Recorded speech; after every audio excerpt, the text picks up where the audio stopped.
Good evening, everybody, and welcome to Bordertown Strange. Tonight, it's just going to be Jess and I, and we are going to talk about mysteries of Mount Shasta. Which, Ooh, creepy. right? We were just talking backstage. There's so much to this. It's hard to find a stopping point on it. So Yes. we got all kinds of fun stuff to talk about tonight.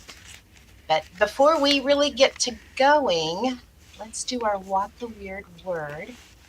Pull up the screen here. Here we go.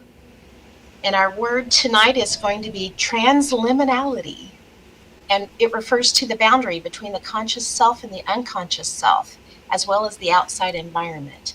And in parapsychology research, it has been associated with extrasensory perception, out of body experiences, and visionary like experiences in general. And it is an important predictor of anomalous experiences. So, thought it was interesting. It is. Fun Ooh. one. All right, let Yeah. me drop the screen. There we go. So, Jess, to get us started, do you want to do a little housekeeping? Absolutely. So first, hello everybody hanging out in the chats. I see some of our favorites coming back in. I think In's in Yeah. there, and Enzo, and Chris, and Ginger. Yep. Yeah. Woohoo. All right, so of course, I want to say thank you to all of our new and old subscribers. Thank you so much for being there, and we appreciate all the new that have come in. If you're watching right now or listening, take a minute to give us that thumbs up or hit that bell. Give us a like and share. It helps us get more content out to you. The more followers we get, the more stuff we can do. Yay! For sure. Um, yeah, absolutely. And also, I want to just add we still would love to hear your personal stories or topics that you would really like to hear about. Send them our way. Throw them up in the chats if you want, and we'll add them to our list of things to do. Not that we are running out of topics.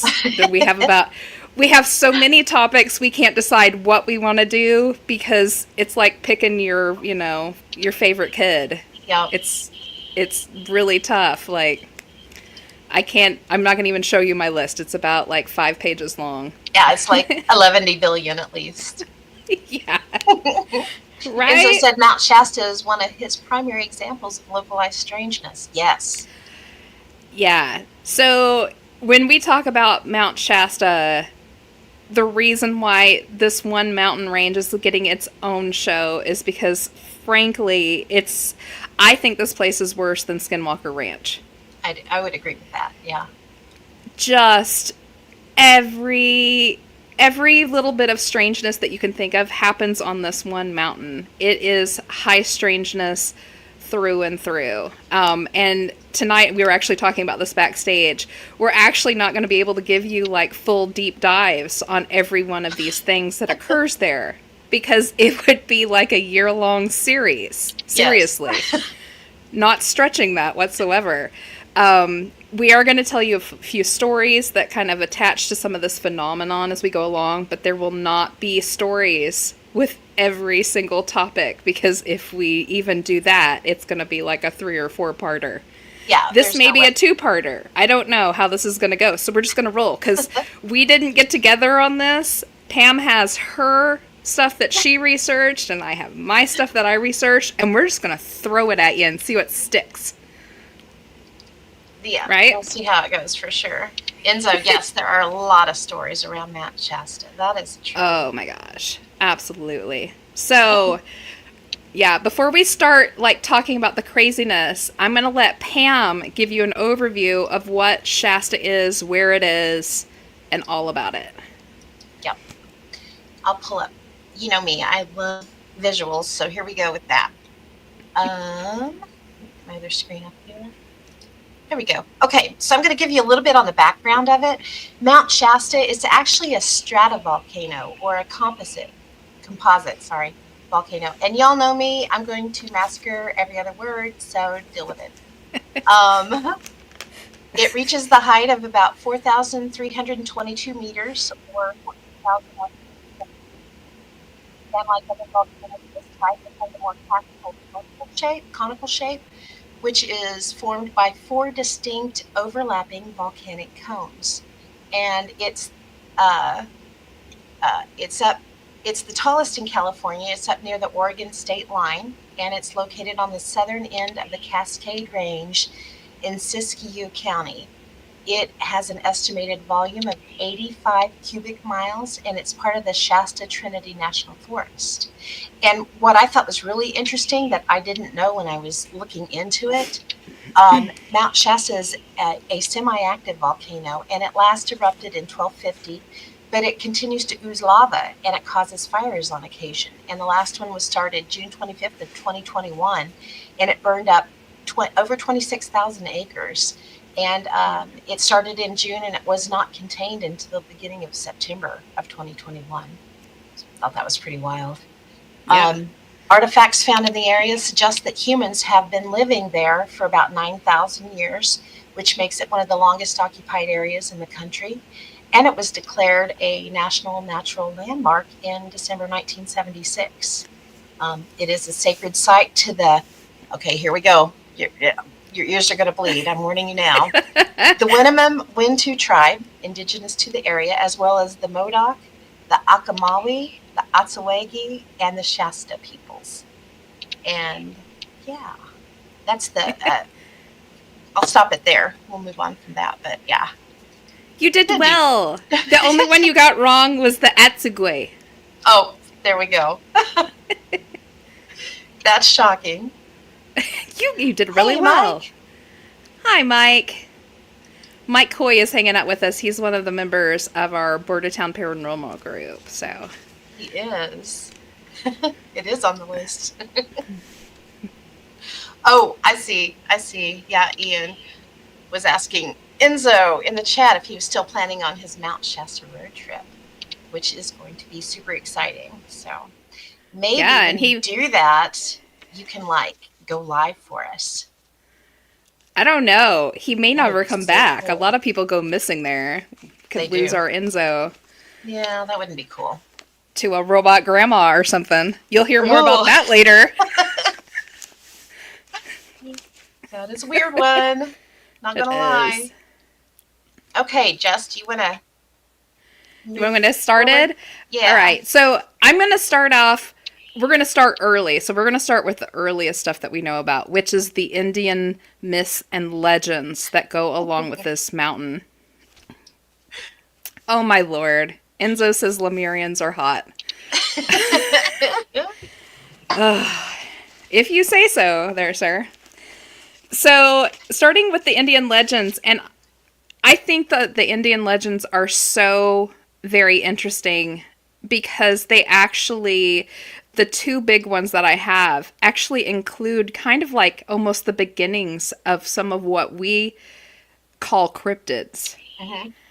And I'm going to point them out as we go along. Now, I'm not going to give you like the full drawn out actual American Indian histories that go along with these. I'm just going to give you an overview so you kind of know what's happening here. So in the Modoc tribe that Pam mentioned earlier, it's actually their creation type of story for the Modoc tribe. It starts out that the great being in the sky, which would have been akin to our god, came down out of the sky and made the mountain. And he made the mountain so well that he fell in love with it and decided to move down into the mountain with his entire family. And that's where he lived. And he created all the animals, of course, and he created the grizzly bear, which actually he made too well.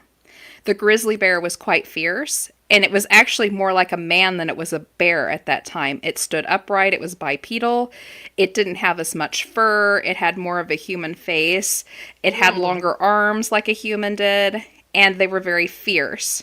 What does that sound like? Yeah, I wonder.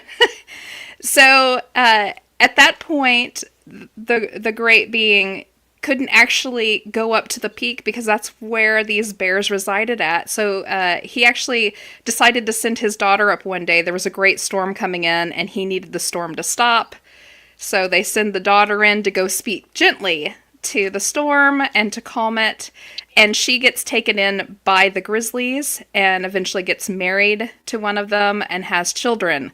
And those children are the beginning of the Modoc tribe. Nice. So within this story, not only do we have the beginning of Bigfoot, we also have aliens. So Modoc tribes are one of those where they actually came from the sky, not they began here so much. So in Modoc tribe literature, they're part sky people. So we have that going there. Aren't there petroglyphs too on one of the sides of Mount Shasta that have the sky people on it? For the Modoc tribe? There are a few, but the biggest amount of them is actually at the base of the mountain just to the southeast, I want to say. I may be wrong on that. There's actually a petroglyph wall that's very famous, and it is just riddled with what looks like UFOs and things like that. However, take that with a grain of salt too, because this particular mountain, because it's so tall, it kind of has its own weather system, and it creates kind of these weird lenticular clouds that look very much like spaceships, and they can appear and disappear almost just as quickly. And a lot of people kind of confuse those for UFOs, although some people consider that they're cloaking devices for UFOs, that it's just giving you a cloud to look at that just happens to be in the shape of their spaceships or whatever. Which is interesting because they do kind of look like. I was it 2020 when there was an outbreak of UFO reports and they were supposedly lenticular clouds. Yes. That they were seeing. And sadly, that one particular time where it was proven that it was, yes, a lenticular cloud, gave the news people every right to shoot down every UFO sighting in the area since before and then after. Unfortunately, I hate how that happens. They pick up on the one thing, kind of like Dave and Doug and the crop circles. Damn you, Dave and Doug. Dang you. Yeah. So moving on. So that was the Modoc tribe. And the next one I'm going to talk about are the Akumawi or the Atsugui Indians. They had kind of the same one. I'm sorry, my phone's buzzing. Okay. I thought it was mine. I was like, what is... No. My phone's buzzing. So Here we go. this... I'm going to pull that up. Did you find a picture of the lenticular clouds? cloud. It's got a play in the middle of it, but you can kind of get an idea of what it looks like. It's pretty cool. They're absolutely amazing looking. They very much remind me of the big wall clouds that come over us when we're getting ready to have like a full-on bad storm in the spring and summer. Cool.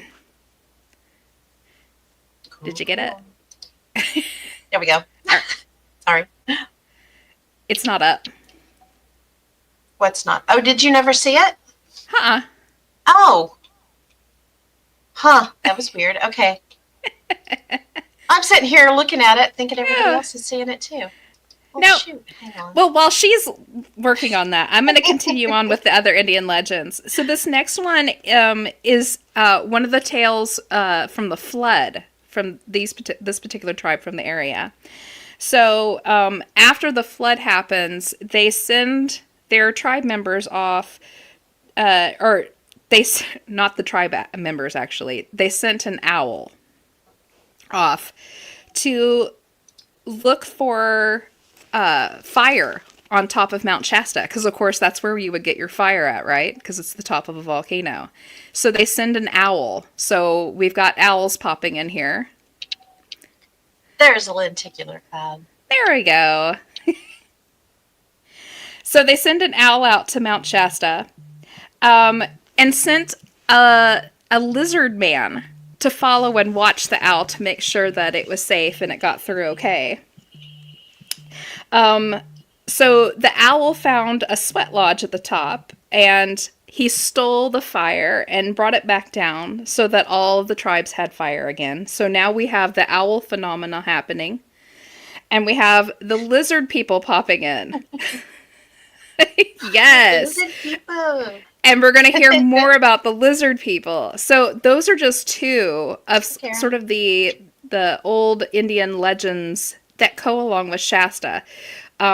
There is much more than that. We don't have time to sit there and delve into every little one. There, like Pam mentioned earlier, some of the tribes that resided in that area, every tribe has a legend, at least one, that goes with this mountain. So if you're interested in that, I would suggest getting up online. If you look at any one of these tribes' website, you'll find these origin stories.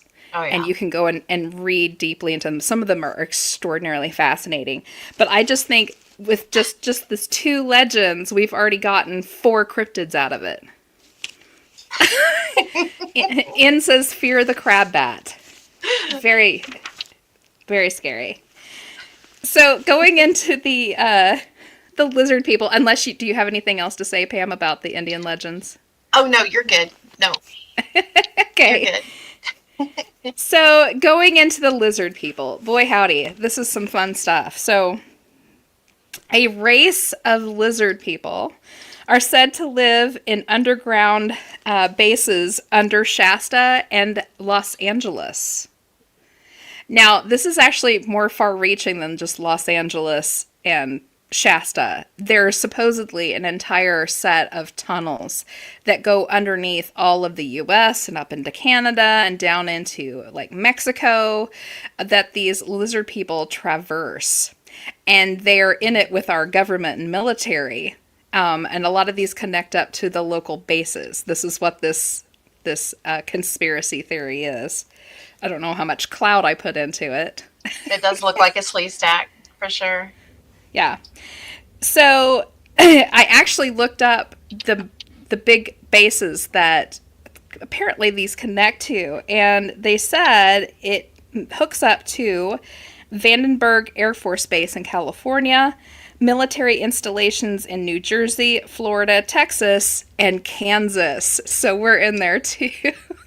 Interesting. Yes. Yeah. So a gentleman named G. Warren Schufelt, who was a mining engineer, claimed to have mapped the entire system of lizard man tunnels underneath LA. And you can totally go and see those if you want. Just type in lizard man tunnels LA and it will pull you up a incredible amount of maps and information.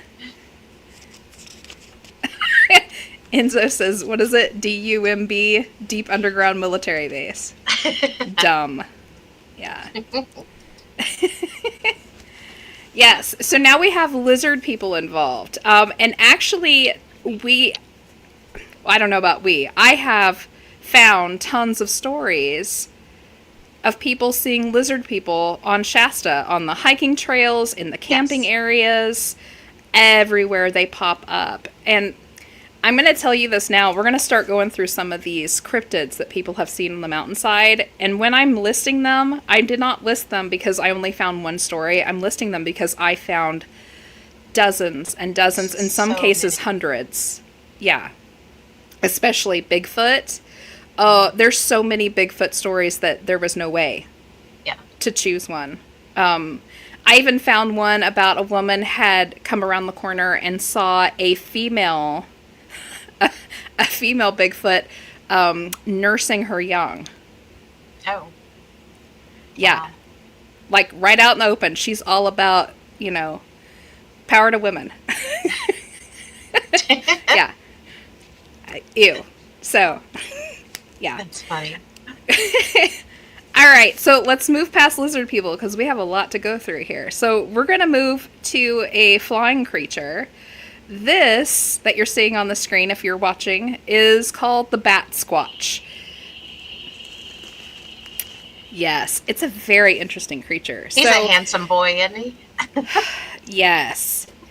This creature actually, in my mind, his description, except for in a lot of the descriptions, he has sort of a bat face to him. It is very, very Mothman-esque. Yeah. Is that a word? Mothman-esque. I would agree with that. Yeah. Yes.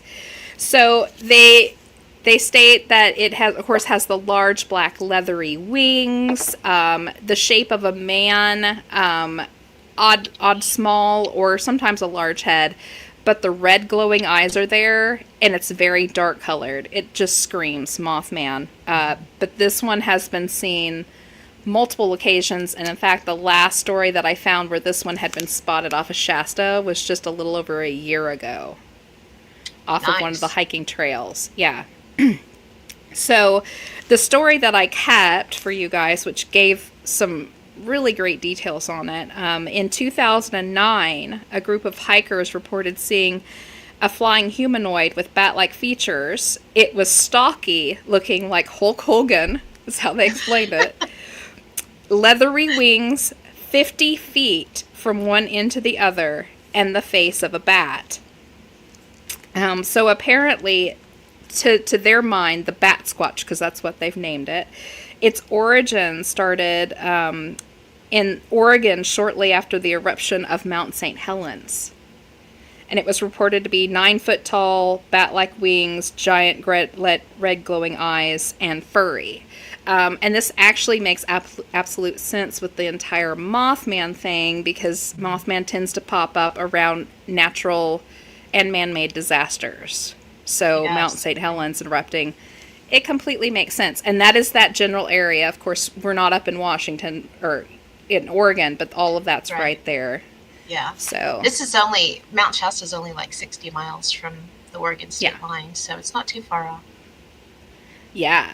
So now we have a Bat Squatch to go along with our Bigfoot and lizard people and what have you. But the next one is like my favorite. I'm going to have Pam pop up to the next picture. This one cracks me up. Yeah. The Tripodero. Now, I've actually never heard of this, which is saying something, because I love my cryptids. So it was very odd that I've never heard of this one. And I didn't run onto a story saying, this is what we have on Shasta. I just started finding stories that people didn't know how to explain what this was that they were looking at.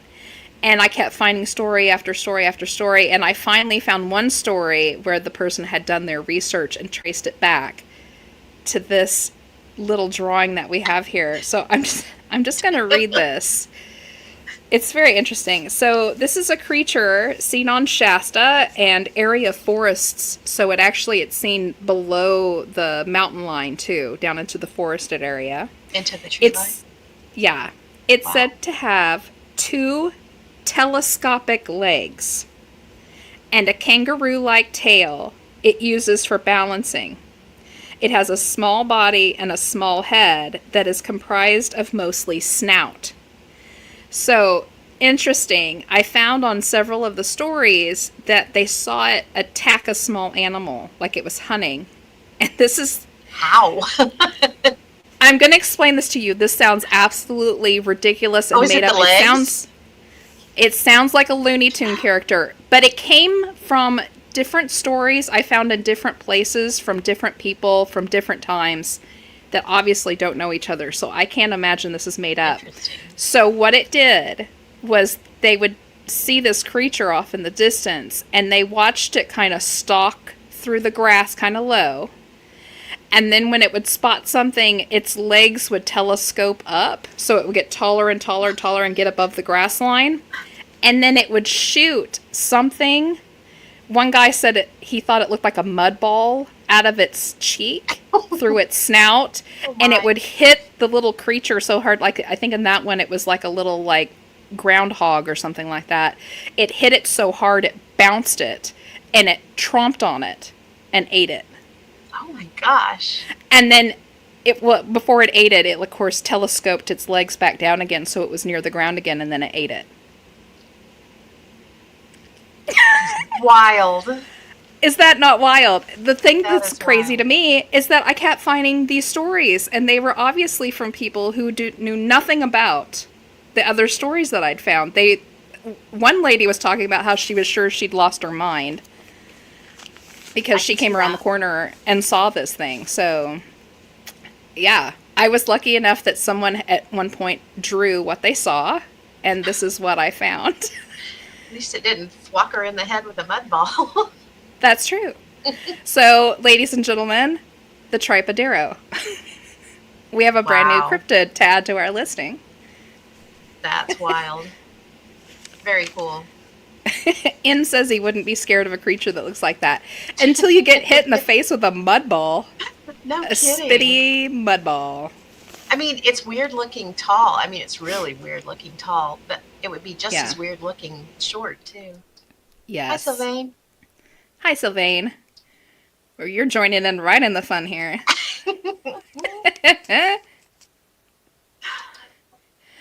All right. So another one I'm going to list, and I don't have a picture for this one because no one's drawn it yet, and I almost did it myself, but I didn't have quite enough time. One of these days I might have to do it. A lot of people called it a dimensional type of weird creature, so I just named it the dimensional creature. Maybe you all can come up with a new name for it tonight, but it's the same scenario where I started finding lots of people talking about a creature that sounded extraordinarily similar to each other. So this one said, I saw it around a hiking. Enzo. Sorry. Enzo said okay. he gets Fresno Nightcrawler vibes from that thing. Yeah, a little bit. A little, yeah. A little bit. Just So really odd. This one is seen around hiking trails and water areas. It's bipedal too. It's around 5 feet and it has creamy pearlescent white skin, long legs, large 3-toed feet, small body, long neck, and a bulbous head and eyes, small arms and hands with long fingers, and it walks hunched over. Chases hikers by appearing, disappearing, and then reappearing further up the trail. So I found this in a lot of the stories. People were talking about they would like come up into a clearing and would see this thing in front of them on the trail. And, you know, they would stop just scared to death, and they would watch it either like move along or just kind of fade out in front of them, and they would finally kind of get their gumption back up and move further up the trail, and they would like come around a corner, and there it would be again. And it would do it several times in a row. Like, haha, you can't get rid of me. Yeah. Yeah. But that's the basic description that everyone gave. That weird, like, creamy, white, pearlescent skin, no hair, really long legs, tiny body, but hunched over. I just, bleh. Yeah. That sounds like something that's lived in a cave forever, you know, with no Yeah. sunlight. Yeah. Ugh. Yeah. Yikes. So gross. Yeah. So, that's what I have for cryptids so far. Did you have any, like, cryptid spam? Cryptid, no. Other than, and I don't have a picture of it, but there is, I ran across quite a few sightings of fae-like creatures, very small, Yes. in the tree lines. I think that was the biggest thing that I ran across, other than, and I don't know if you'd actually call them cryptids, it's like the robot grandma thing. Oh, yeah, no. I'm firmly alien on that one, but we'll That's get what to I'm that one soon thinking. enough. Yeah. Yeah. Well, where do you want to go next? Let's see. Let me dig through my notes here real quick. Pam's a little disorganized tonight, but that's okay. I'm a lot disorganized tonight. Yeah. Let me get, no, go ahead. Move on and I'll see if I can get myself together.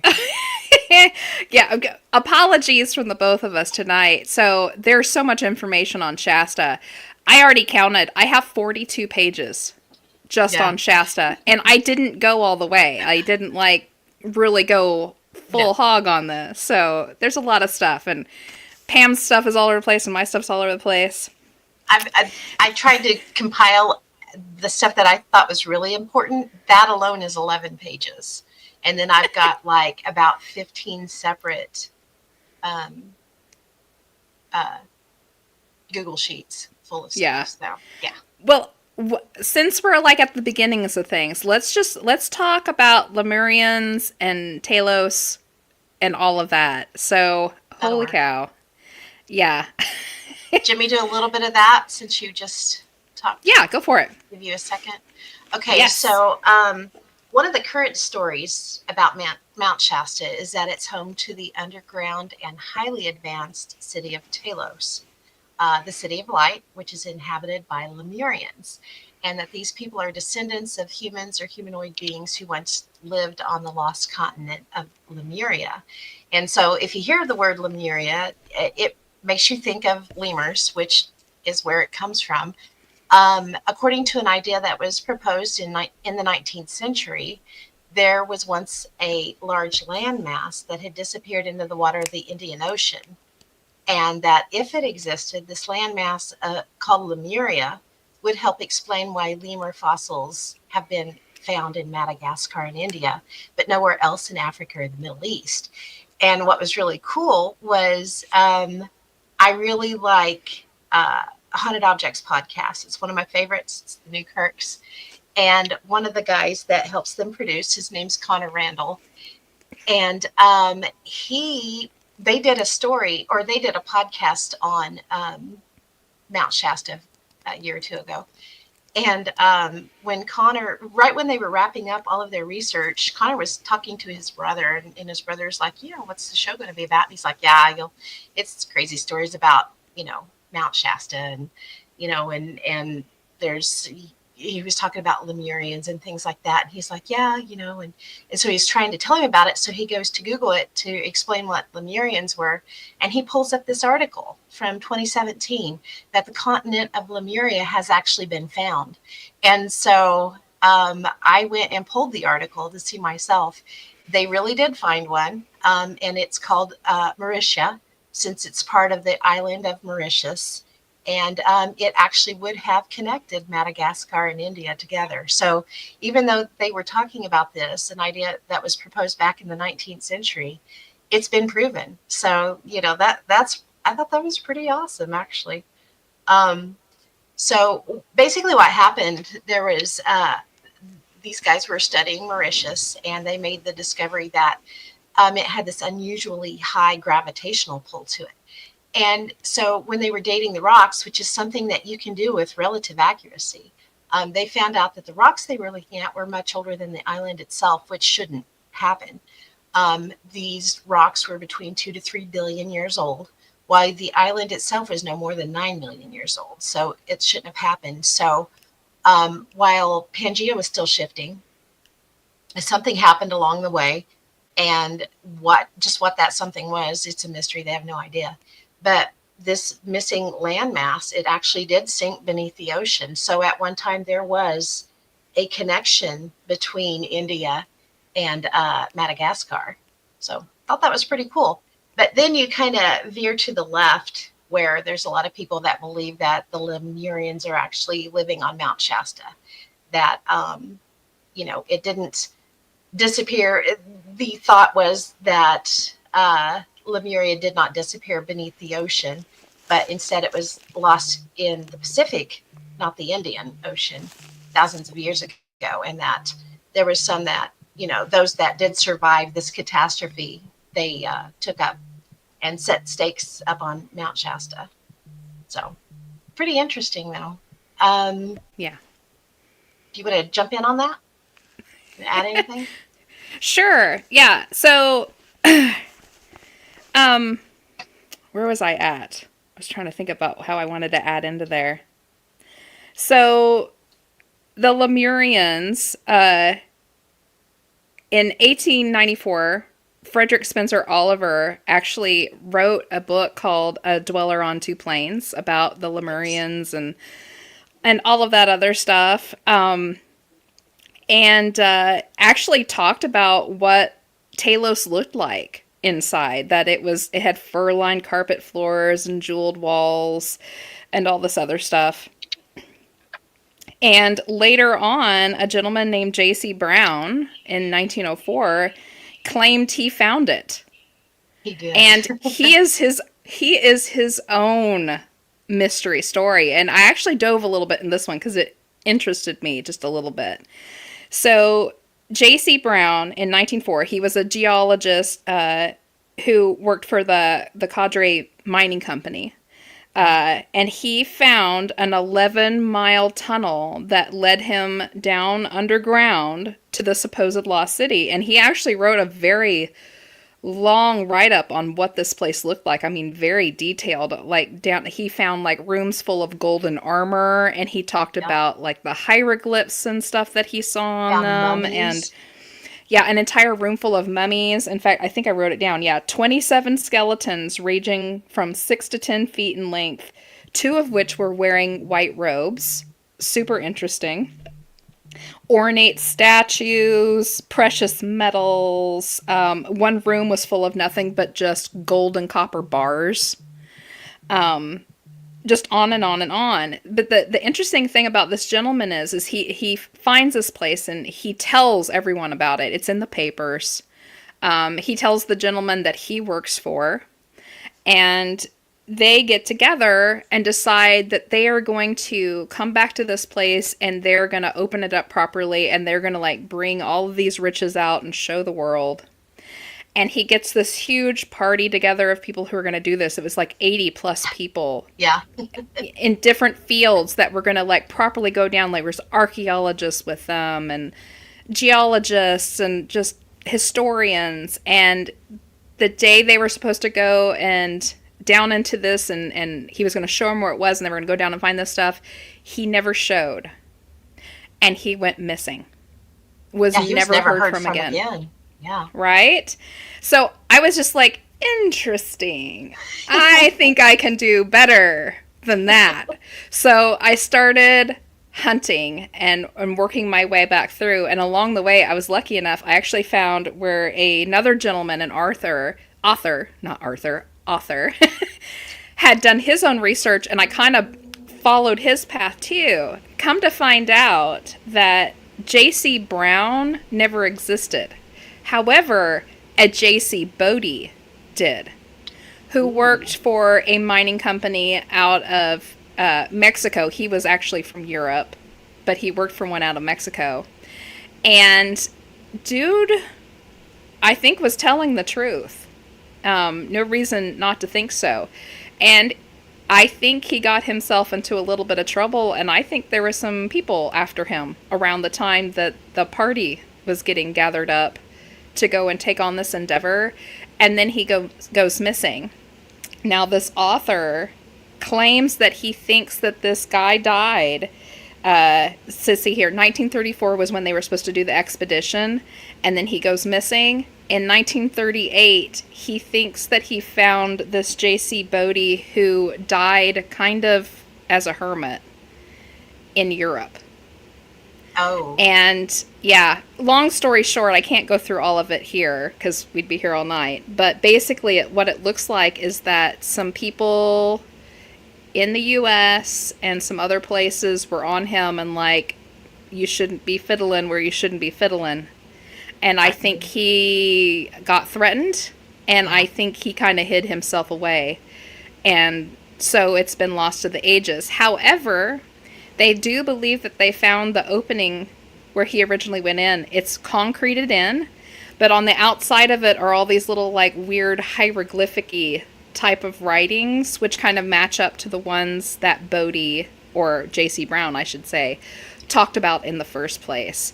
But it's completely cemented in, so you can't get in anymore. And it's on private property, so you can't really go in and blow that up. That's interesting because, you would think if something like that happened and they just disappear in the night, normally there's money involved. Normally, Yeah. He would have swindled someone out of money. But in his particular case, he didn't take money from anyone. So there No. was, that wasn't even a Yeah. consideration in his disappearance at all. Yeah. He was actually self-made wealthy. He was Hmm. already wealthy. So there wasn't any, I'm going to pay No off, motive. or I'm taking money. No motives whatsoever, except for maybe he was messing around where they felt he shouldn't have been messing around, He was either unfortunately. messing around where he should have been, or he was a hell of a storyteller and was getting ready to get busted. I know that's pretty much other than what you found out, that's always been the thought, was that, he was getting ready to be found out. So he just Yeah. lit out. Yeah. So there's a couple other things that have happened that kind of lean towards the Lemurians or Talos or something living underneath this mountain. So there was a gentleman called Dr. Edgar Lucian Larkin, who was the director of the Mount Lowe Observatory, just like a mountain over from that. And one night he claimed he was playing with his telescope and decided to like focus in on some of the local areas to see what he could see. And he focused in mid-level on Shasta to check it out. And when he did, he claimed he saw what looked like a sparkling city. He said he saw domes and towers and buildings that looked like they were made of marble, like a little glittering city. And claimed that he decided to leave his telescope on it for a while, and he came back to it later that evening and took a look again and said it was lit up like a city. It was full of lights, so obviously it was electrified at the time. So we have that story going with it also. And then, on top of that, there's a little tiny town at the base of the slope on that side called Weed, California, oddly enough. And within that town, they have long-held stories about these super tall, kind of human-looking beings coming down out of the mountain in white robes periodically and buying things from their stores with little gold nuggets. Yeah. It's a very old tale, and apparently it's still happening. There's claims that they were in town as close as a year ago buying supplies. There's claims that they're in and out of town all the time, and that the locals just don't give up the ghost and don't tell people that they're actually there. And apparently gladly take the gold nuggets because they're worth a lot of money, much more than what they're buying. So, yeah. And, when they talk about the Lemurians, they claim that they're 7 feet tall, about 2.1 meters. They have long hair and they wear white robes and sandals. So you think they would really stand out when they're in town. But they're also said to be psychic and have other superpowers that can move them through space and time. So maybe that's how they manage to twist their way in and out. Like, you could do a whole show on just the Lemurians. There's an entire culture and legend and storyline that follows them. And there's like, what did they say? It was something insane, like 100 plus cults that just follow that storyline. Yep. So stuff's crazy. I don't know, maybe we could have like Mark do that on the Fringe or something like that. Like just a Lemurian show. Just the Lemurians, because that's kind of Mark's. Mark loves that kind of hiding under the mountain kind of people. Yes. Yeah. And speaking of Mark, really quick, we want to make sure he's starting to feel better. He's been dealing with that horrible flu bug that's been going around, and he has completely lost his voice. And he is just not quite right yet. So he missed out on the Fringe last week, and he's missing out tonight. So if he's listening at home, and I know Chris is, tell Mark that we said to feel better. Yes, for sure. Yeah. Darn it. Yeah, I know. Hopefully it'll all calm down. And if you're from wherever everyone's listening at, where we're at, we actually got snowed in today and iced in. So we did. Yeah, school's closed. Everything's closed. Yep. Pretty wild. All right. Well, before we move away from that insanity, I also I thought it was kind of hilarious. Back in 2008, a 60-foot hole showed up on the mountain. Did you hear about that, Pam? Did you read about that? I did, yeah. Chris said Mark is better, but not 100%, and it's awfully quiet down there. I bet. On it. I'll feel better, Mark. A 60-foot hole showed up in the side of the mountain in 2008. It was actually 60 feet deep and 15 feet wide, and was apparently all hand dug. It was appeared to be made manually under the cover of darkness using a pulley mechanism to remove all the dirt. So Lord knows how long they'd been working on it before they found it. Dang. They never did figure out who did it, but of course they assume either, number one, they were looking for the lost city. Yeah. more than likely. They said digging up native artifacts, but that doesn't make sense for a tunnel. You wouldn't dig a tunnel to go find Not tunneling artifacts. into the mountain itself. Yeah. Or they were gold miners, which I think also doesn't quite make sense because you're not going to go hunting for gold where there's just dirt. You're going to go Right. hunting for gold where there's rock. So, pretty sure they were hunting for some lost city. Sounds like Just it, doesn't saying. it? Yeah. And they were very ambitious. For sure. Yep. So, what do you want to do next? Um, There's let's so move much, more guys. into. Let's kind of veer off into the alien stuff. Okay. You want to do that? Sure. Because I really want to tell the robot grandma story.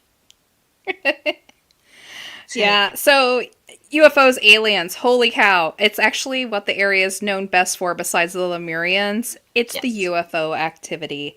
Spacecraft of every size and shape that you can possibly think of inhabit this place, and it's kind of brown mountainy. That's People exactly. believe, That's funny you say that because that's what I was thinking.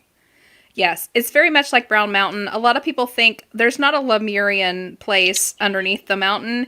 It's a alien base, and people have reported watching full-size spaceships fly into the side of the mountain and enter it, and they've seen them exit it also, very much like Brown Yes, Mountain.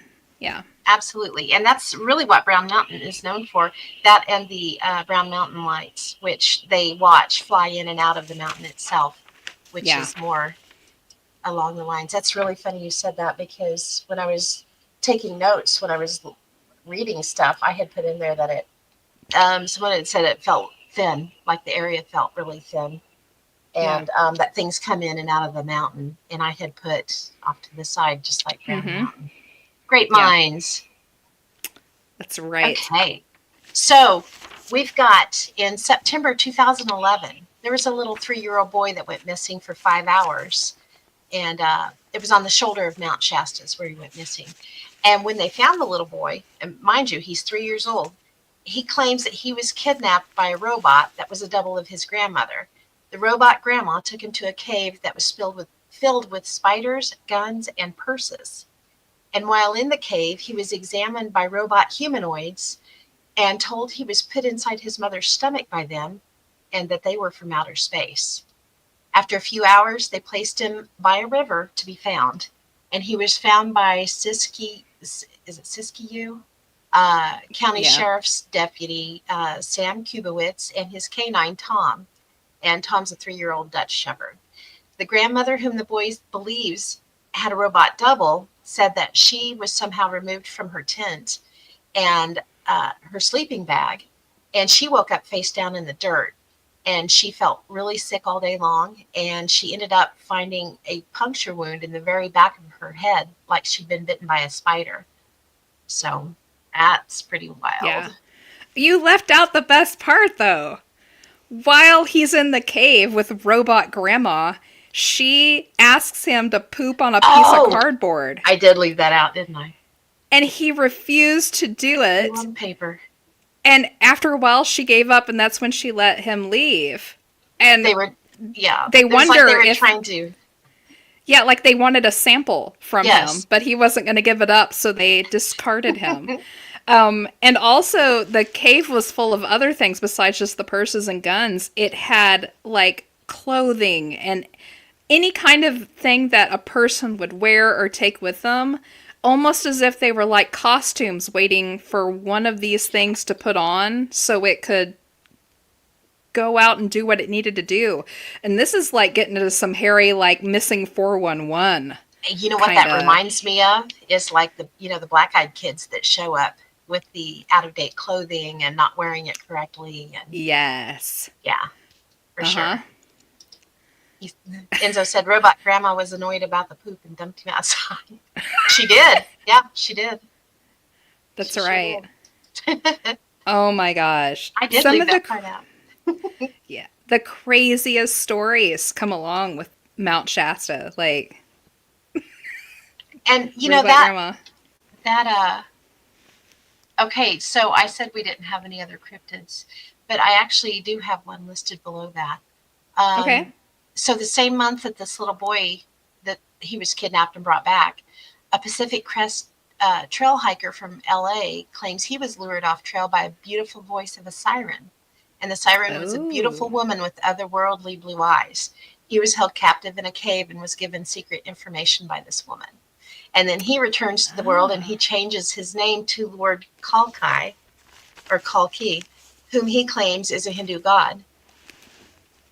Okay. So we've got robot grandmas and we've got sirens. Well, speaking of sirens, so we actually have noise-based phenomena that we can go through.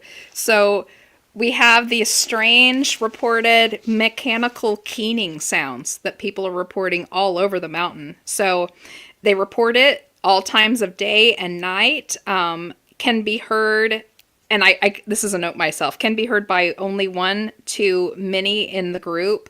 So I read ones where like only one person heard it, or all of them heard it, or just a portion of them heard it going on. And a lot of people think that it's government military tech that masks the weird feelings or effects caused by the nefarious testing and equipment hidden in the tunnels underneath the mountain, because there's a supposed military base underneath the mountain. So they think that's where like the keening and mechanical sounds come from. Maybe so. Yeah. Now there's also another phenomenon I think is nicer but also scarier at the same time. So these are called the angel sounds or the ghost choirs.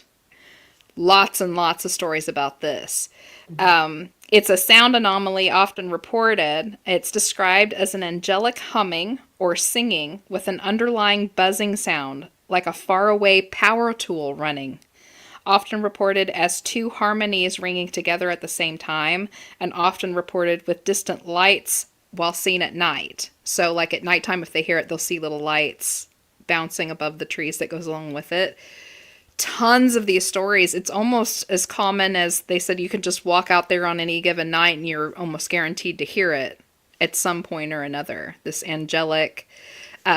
One guy said it sounded like a female Gregorian choir, like 2 miles away, and he could hear it like bouncing off of the mountain. That's what he said it sounded like. Yeah. And you've got the lights again. That's along the lines of Brown Mountain.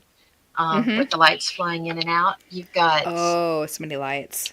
Yeah, and then you've got that along with like spook light, fairy lights, And I know that they do say that it's like to venture if you go above the tree line, that's where the really weird things start to happen. And one of the things that I read was that it's said to be entering the realm of the dead once you hit that tree line.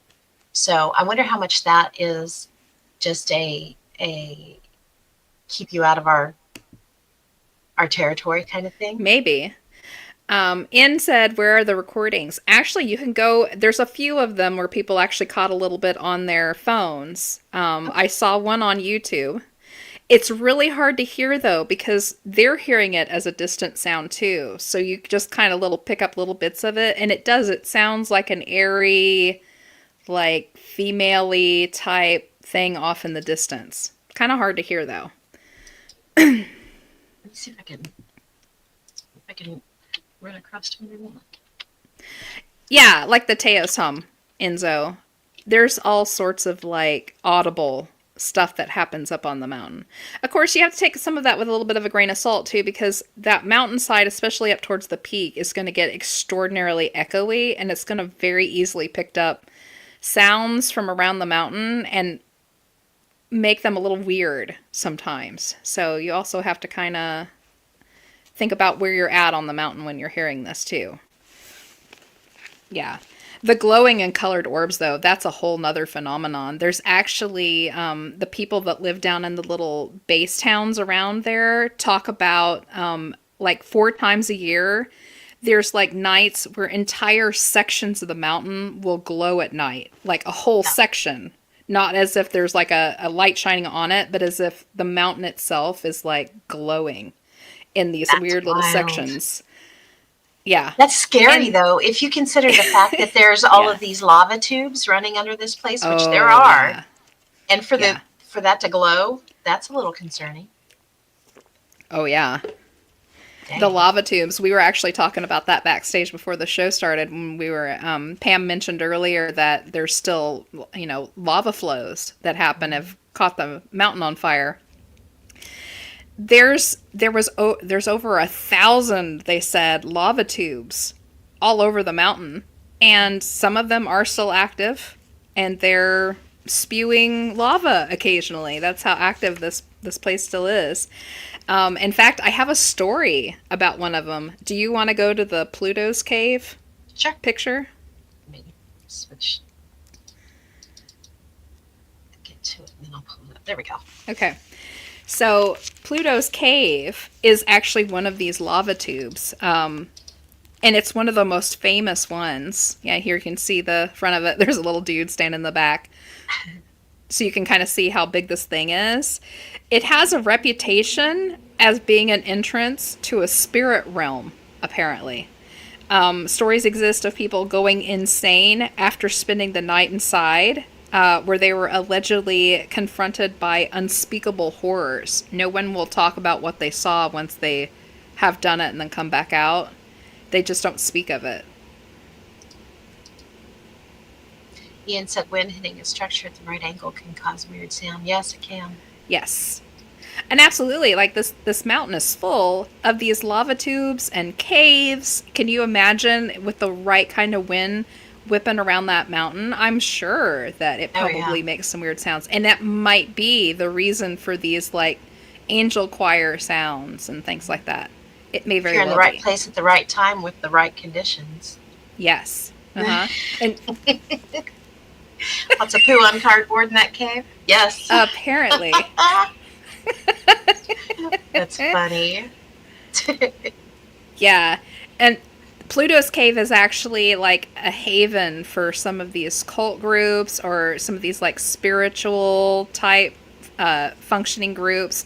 They'll go into the little mouth here and do their things. But I've not heard of any of them like going down into it and staying the night.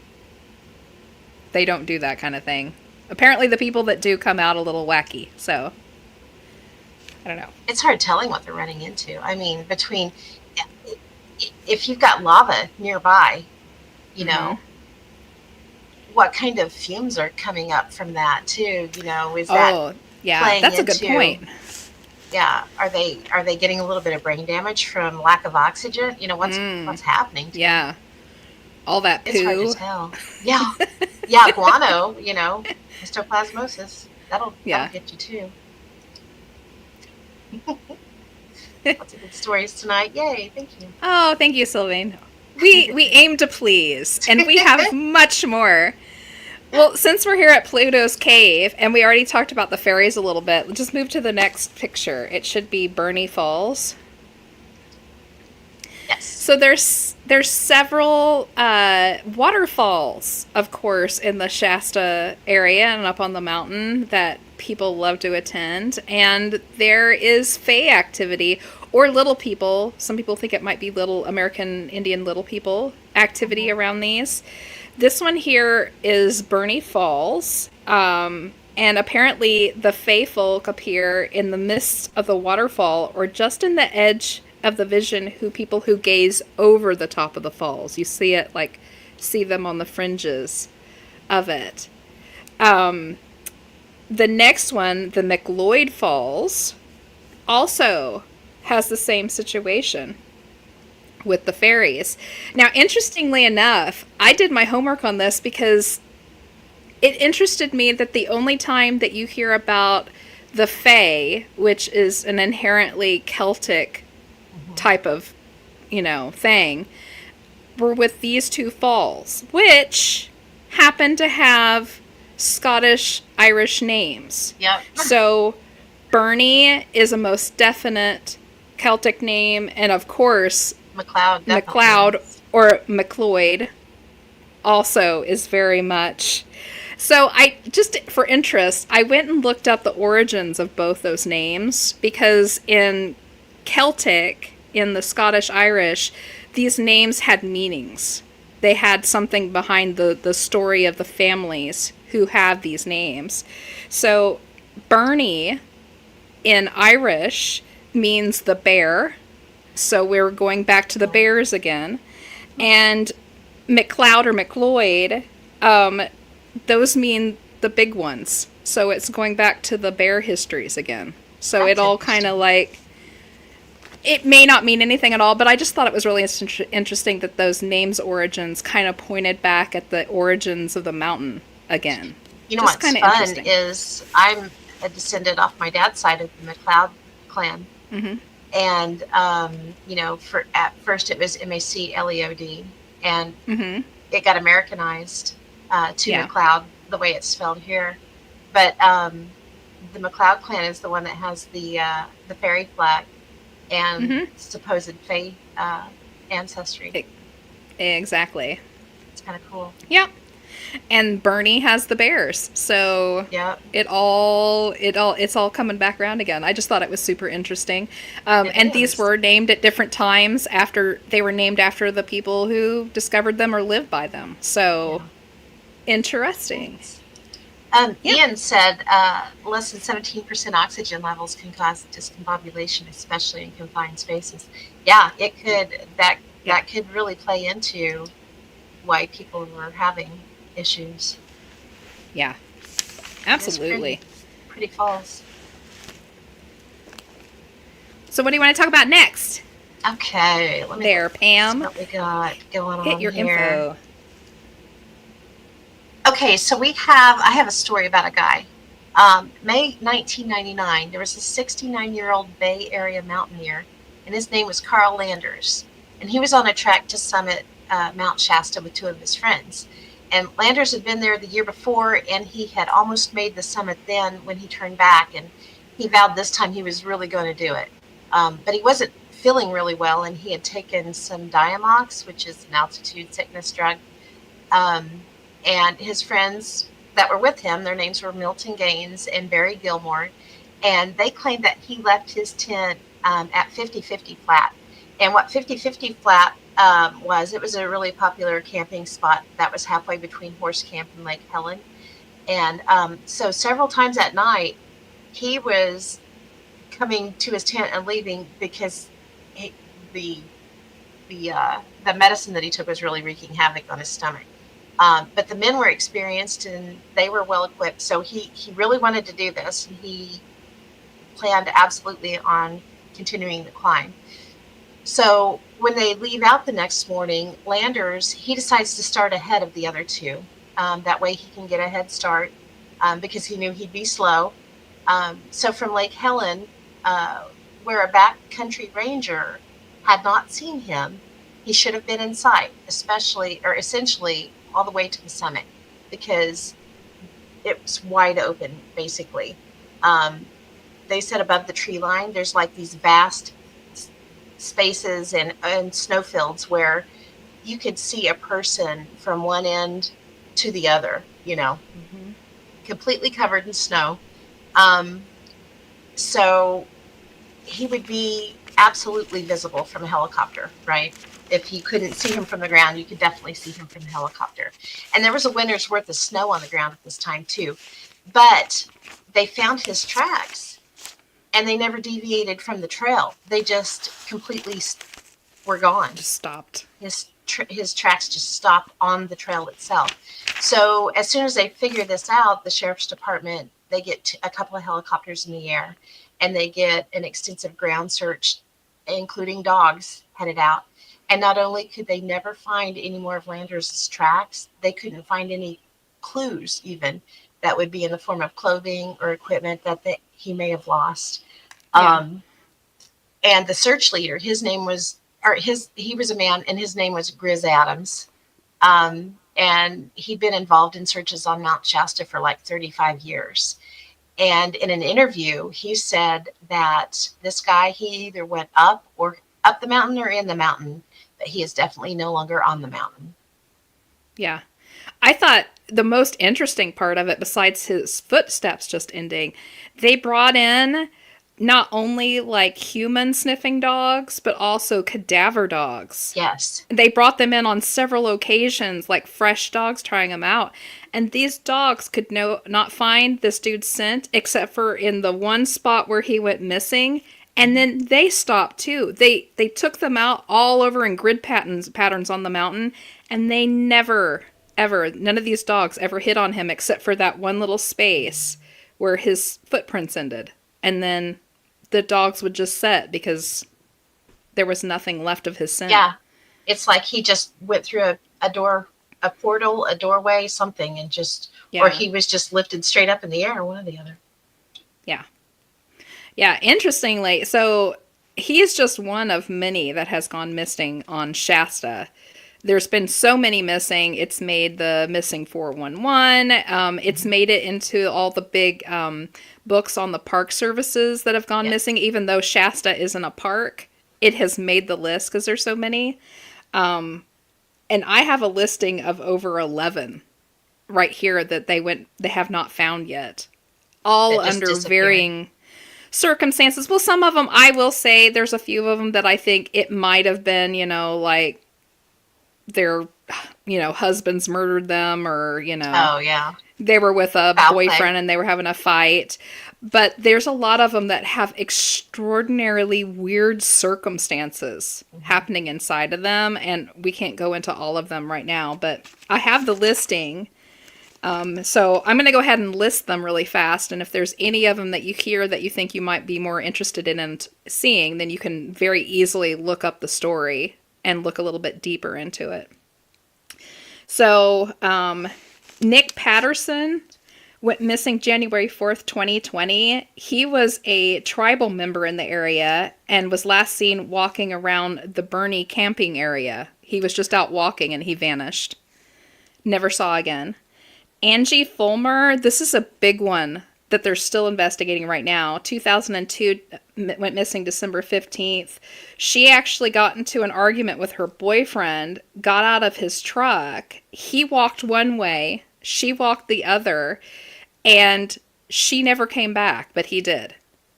Yeah, but they went opposite. That's a little sus. It is, but they were seen by other people. That's the reason why I think it may not have been him. He reported her missing. He got scared, went back and looked for her for another 8 hours. Couldn't find her, and then called the cops. Yeah. Devontae Morgan in 2020. This is another huge one that people have been looking into. He went missing on May 5th. He was last seen on a surveillance video. He was staying there in the little town underneath of it in a hotel, and his girlfriend left to go do something and didn't come back, so he went out to go looking for her, and he just vanished. Was never seen again. Hannah Zaccaglini in 1997, she disappeared while walking to a friend's home on Shasta. Karen Elizabeth Neckel-Marrow, here's another big one, 1997, February 15th. She actually disappeared about the same exact time as the Hannah lady beforehand, in nearly the same area. It was like the next day. Like a portal was open or something. Yeah. Rocky Ramirez, 2021. They found his vehicle down an embankment near a campground, but he wasn't in it. It wasn't crashed. It was just at the end of an embankment. He was just not there. Just not there. Marie Louise Andrus, 1987. They found her car empty on a forest road near Beaver Creek. Like she just walked away from it. She left all of her stuff behind. She's just gone. Philip Deshays in 1986. He was last seen in Wairika, and 2 days later, someone found his wallet up on Shasta. Like up in the high part. Oh, wow. That's weird. Yeah. Yeah. Didn't make any sense. Huh. Betty Jane Lobush, 2019. She was last seen traveling to Oregon. She left one town and was traveling through Oregon and went missing somewhere around Shasta. Grace Sabot, March 1st, 2014. She was last seen at a campsite near the Klamath River, and her car was found just sitting there empty. Rosemary Kunst was last seen at a camp near Spirit Lake. She stayed behind while her group hiked, and when they came back, she was just gone. All of her stuff was still there. That's Huh. another big one that people are still looking into. Yeah. And this one is extraordinarily weird, and this one is still active because it happened July 21st, 2024. Dolores Sakamoto, 84, and her daughter Vivian Luna, age 64, never showed up to church. And they started finding their cell phone bings, and they tracked them up to the Mount Shasta ski park. And that was the last ping they got. They never found their car, and they never found them. And they were a nice set of older ladies who were just church-going folk, and they did the same thing every day. They And had they just family, on their and route to church. yeah, for some reason they just Weird. didn't stop at the church, and they just kept going, and then they watched the pings clear up to the ski park at the top of Shasta, and then it disappears. That is weird. Yeah. Hmm. Yeah. So if any of those interest you, That's just you a can few actually months ago, find them. too. Yeah, if you just go look up Mount Shasta missing list, and you'll find a listing of all these people and kind of look into them a little bit deeper if you want to. Super interesting stuff. Like, that's 2 more shows on just the missing out Mhm. of Shasta. So, yeah, super interesting And stuff. there's a guy, his name was Michael Falvo, and he was 19. And he had actually gone, this was in November, this was November 11th, 2011, and he was from LA. And he had been on the mountain meditating with a spiritual group. And he did have asthma. This will play into that a little bit later. But so they had gone up to, the mountain, and they had meditated, and then they had come back down, and it was starting to kind of get a little dark when they made it back down. But for whatever reason, Michael stops. He takes off his shoes, he takes off his shirt, and he turns around and he starts running up the mountain again. And they're like, not quite sure what he was doing, so they didn't immediately follow him. But when they do start to follow him, they can't find him. Once they do find him, it's the next morning, and they find his body. He has died from exposure. And this is a kid that has asthma, and he'd already made one track up the mountain and down, and then turned and just barefoot and shirtless, full speed, runs back up. He shouldn't have been running to begin with, shouldn't have been going back to begin with, with asthma. They have no idea why he did it or what happened. And when they found him, his parents, they asked the medical examiner to do an autopsy and do a drug panel on him. And they did. There was 0 drugs, 0 alcohol in his system. They have no idea what possessed this kid to just turn around and do that. But his Wow. body was found the next day at 9,600 feet. So it wasn't like he was just, a little ways up. He got He quite was a ways up. up. Yeah, Wow. more than halfway up. Yeah. The whole place is crazy. It is. Enzo said that too. The whole area is full of weird. Yes, it is. Yeah. So it's one of the reasons why I chose this one to do like a whole show on. Just, like I said, we could literally just pick it apart and do shows on each of the different phenomena that happen Mhm. along this mountain. It's totally an area of high strangeness. Um, I was kind of poking through my notes here. I found another set of interesting ones that we can do. Oh, cool. Are we done with the missing? Yes. Okay. So another interesting one that I found that I had not heard of before. Well, I've heard of, but not in this fashion. They have a faceless hat man. Did you see any of the stories about the I did faceless hat man? not. Oh my gosh, super scary. That's freaky. Freaked me out reading about them.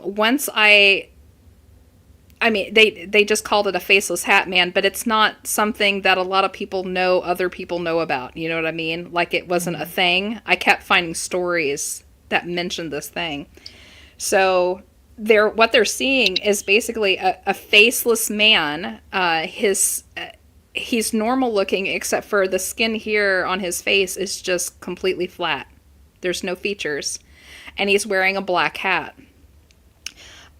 He's often seen near rock formations and seems to appear ahead of hiking trails after having already passed him. So he's doing that kind of weird thing like that weird cryptid did, where he would like pop out in front of people and then disappear, and then they, you know, hurry up past that area to get out of there, and then he's there just on the next, you know, turn of the trail.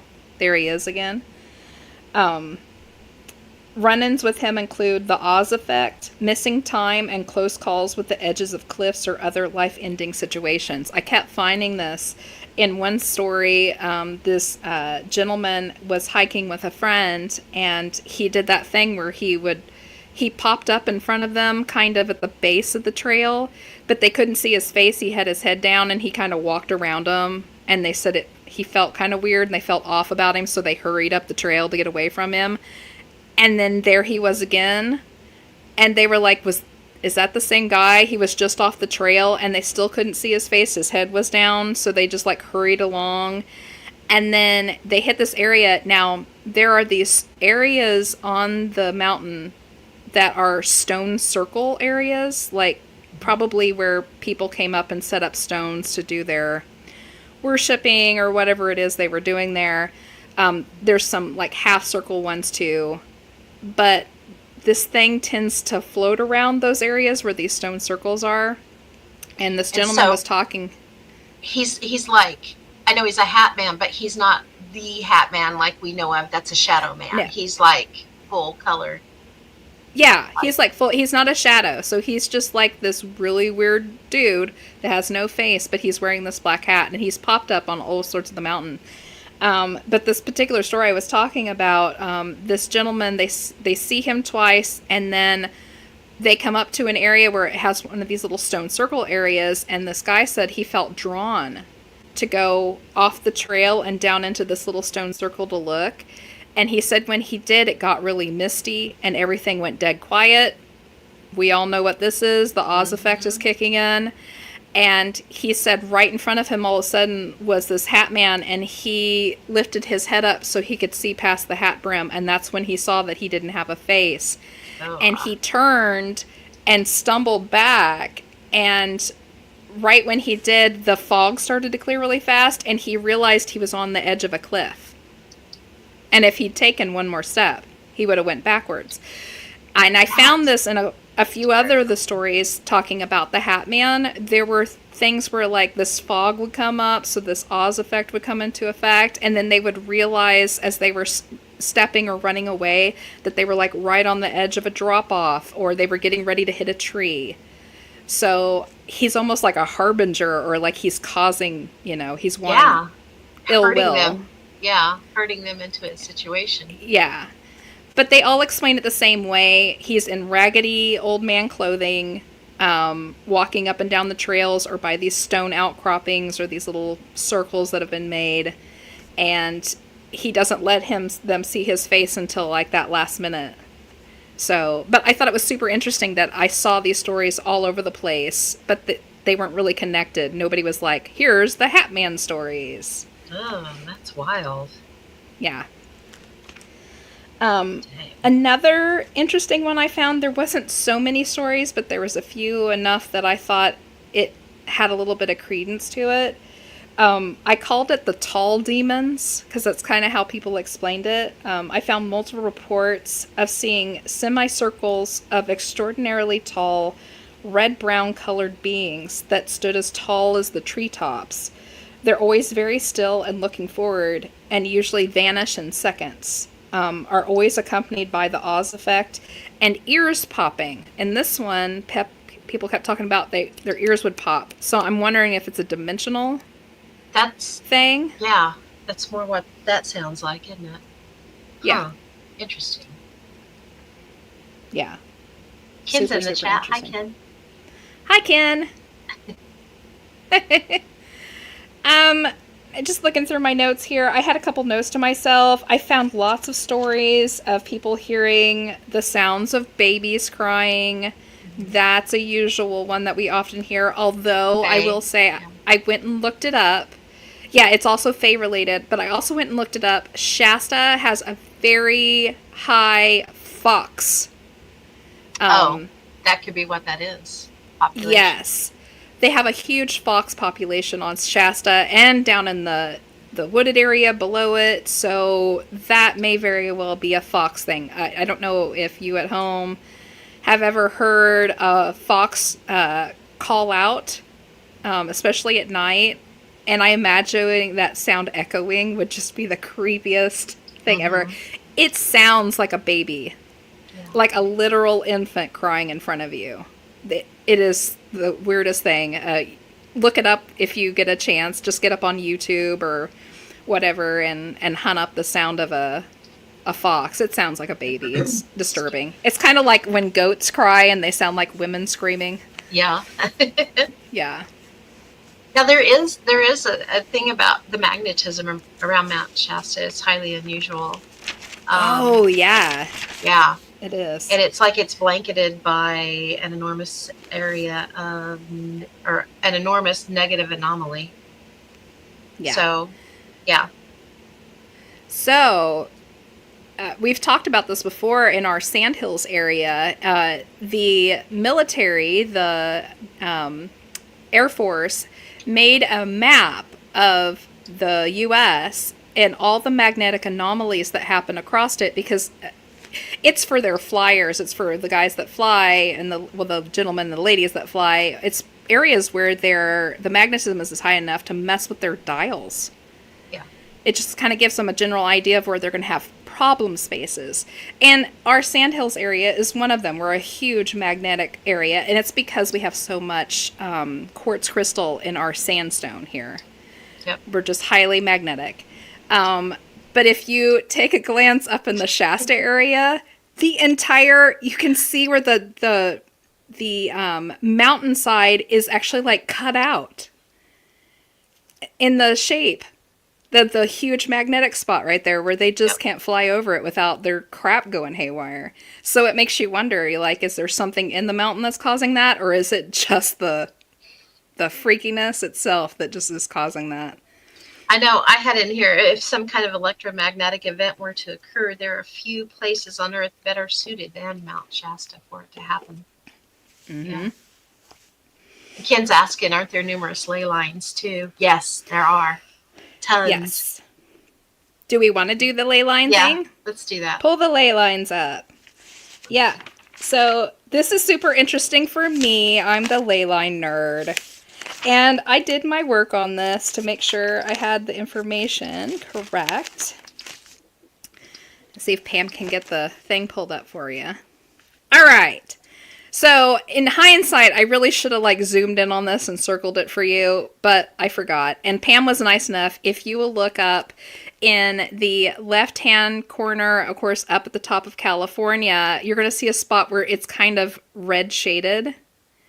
Right up above Redding, California, that's Shasta, right where those two lines cross. Right there. It's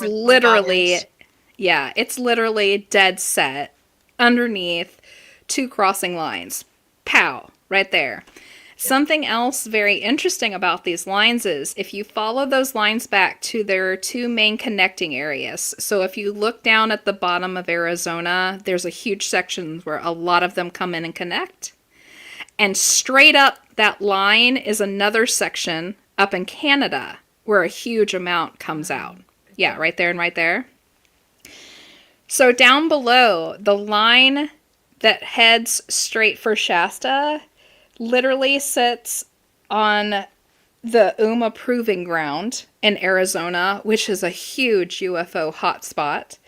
And the one up in Canada comes out of the Jasper National Park system, which is another huge UFO one. And basically what you have is two UFO superhighways crossing right over the top of Mount Shasta. So I don't think that's a coincidence whatsoever. Yeah, it's insane.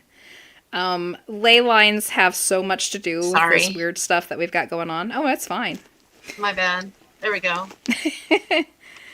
Yeah, you can kind of see, just to kind of show you, I know it's kind of hard to see because there's so many lines crisscrossing, but if you look kind of towards the middle there, you're going to see the Oklahoma, Kansas area.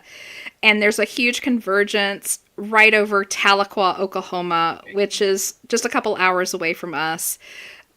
That is another huge, we should probably do an entire show on Tahlequah. We Don't should. you think, Pam? We should get Jason Roberts in on that one if we do it. Ooh, that would be fun. Yes, he would. Oh, dig it too. Some agony that remains. Yes. Y'all, if you want a book to keep you on the edge of your seat and to scare the bejesus out of you, read The Agony That Remains. It's a true story about basically a Skywalker ranch that's in Tahlequah, Oklahoma. Yes. It's amazing. Brandon Callahan is the guy that wrote it. And our friend Jason Roberts was in on the investigation with Brandon. So he spent a lot of time in the area and had a lot of really just ridiculously crazy experiences. So we'll totally have to jealous. That. Yeah. Oh, totally I know. We're like, he's got to hook us up with Brandon sometime so we can talk to him. But Brandon, I mean, it bothered him to the point where he's pretty much stepped back from everything paranormal. Yeah. That's crazy. So, while we're on ley lines, we can talk about the harmonics. So we've got harmonics going on here, and that, of course, is absolutely a lot to do with the ley lines that we have found. It's kind of a convergence center. Oh, my Lord. It's Enzo that started it, actually. Well, I don't know. Ian they're both doing it. Ian said Mount Shasta has a secret power plant, and Enzo said that it runs on poop. And then Ian said, poop on the cardboard. We didn't have the power. Oh, no. Okay, boys. That's enough of the poop jokes. That's funny. I will turn this podcast around and we will go home. Enough of the poo jokes. That's all right.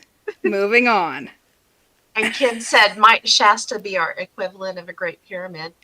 It could be. I mean, it's. It might absolutely be. Yeah, it's got the energy around it and everything. Absolutely. Yeah. So I looked into the harmonics a little bit just to kind of see, if it was going to go anywhere, if it was just like a new agey metaphysical group. Sylvain's being a good kid. He and is. Ken, Yay, Sylvain. So I looked into the harmonics of the mountain. Oh my Lord, we're just going to have to stop. That's funny. Don't laugh, you're only encouraging them. Hey, I have 4 brothers. I'm sorry. I have terrible humor. All right. Okay, poop boys. Moving on. The harmonics. Let me get through this before I forget it. I actually looked into it, and the mountain does have its own natural harmonics. I went to the volcanic, whatever that is, the system that looks through at the volcanoes in the U.S. I can't remember the name of it.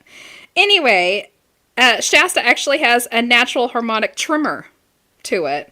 It's a volcanic tremor that is continuous, rhythmic, seismic energy associated with the underground magma movements. So it actually does hum. Makes naturally. Sense. Yeah. And there are some people who can hear it. They're just so inclined to be able to hear specific, different... Like the Taos hum kind of thing? I think... Yes. Was it Enzo? Did you bring that up earlier? Yeah. Yeah. Oh my gosh. You guys are terrible. You're making me look like the bad guy, too, having to punish them for going too far with the poo. Anywho, did you want to talk about Guy Ballard and the Count of Saint Germain? Let me see. Do you want to start on him? Because I'll have to dig him out of my notes. But I can. Have his picture. Oh, well, all right. Guy Ballard. Yeah. Guy Ballard. So, actually, he's from Newton, Kansas, if y'all didn't know. I did not know that. He was totally. So, he was the beginner of the I Am movement, or the I Am Church, a metaphysically type of organization. They're a little bit more on the woo side of things.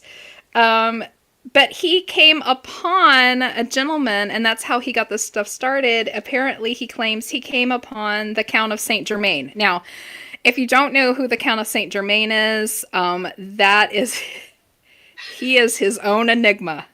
He is. So, not to go too deep in, because oh my gosh, the amount of things that we could say about Saint Germain. He's a complete show by himself. If you really want to dig into the Count of Saint Germain, I know the Astonishing Legends guys did an excellent deep dive on him quite a few years ago, actually. Yeah. Check the Astonishing Legends doesn't have a Patreon on all their past episodes. You can see any of them or listen to any of them for free. So go back and find the Count of Saint Germain. And they take it tongue-in-cheek, too, because Count's he's all tongue-in-cheek. So apparently he was born in the late 1600s, but was like a self-proclaimed immortal. Yes. At one time he claimed he was over 400 years old. And he pops up in all of these like timelines and different... apparently he was there at the signing of our Constitution and actually did a speech. And... old Guy Ballard from Newton, Kansas was on Shasta hiking his way up, and he ran into Saint Germain, and Saint Germain was like, hey, you should teach this and go on this path and start this type of church thing, and it's going to be your future. And he was like, okay, let's do it. So we can say that Count Saint Germain was apparently on the side of Shasta. He met with him several times before he made his way off to go do whatever else he was going to do. I don't know, show up at Lincoln's address or whatever he did. I know the I Am activity, that cult, it started appearing in the 30s, I think. Mm-hmm. But I know at one point, Saint Germain had told someone that he was over 1,000 years old. And so his servant was there with him, and they were like, is he really over 1,000 years old? And the servant was like, I don't know. I'm only 300 years old. So yeah, if there was a deal, you know. Yeah, Guy was crazy. So he also claimed that his dad was from Transylvania, and he kind of leaned towards like he was a vampire at one time, but then no, he wasn't.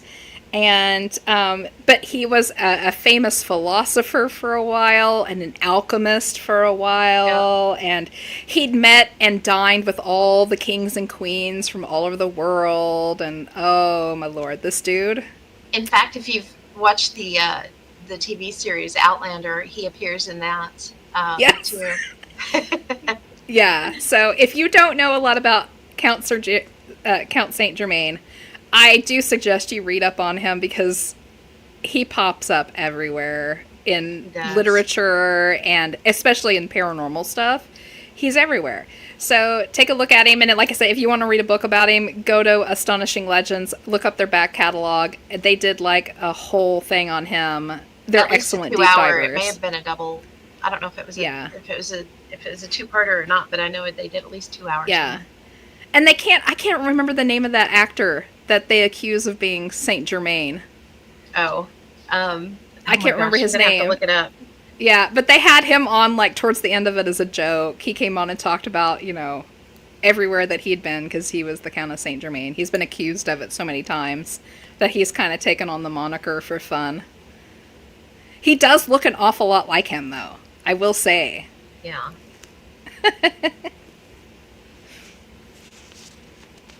Yeah. So while she's looking that up, what else do we got going on here? We did J.C. Brown, we did Guy Ballard, we done the harmonics, all the sounds. I'm sitting here flipping through note after note after note. I'm telling you. Oh, okay. Here we go. The vortexes.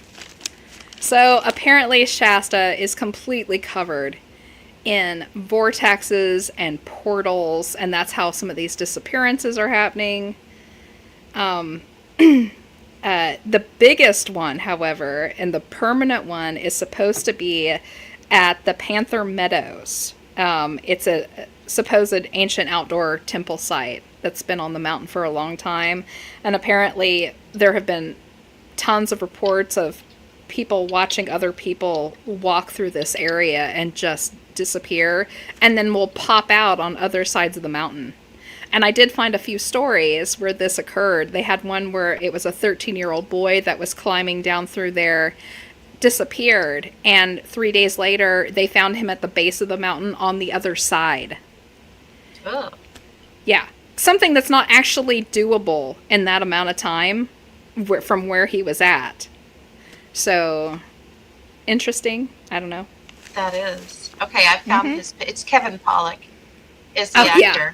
So let me pull it up so you guys can see, because I have pictures up next to him, and he actually does. Yeah, he looks an awful lot like him. Yeah. He does. Now I gotta switch screens around here. Yeah.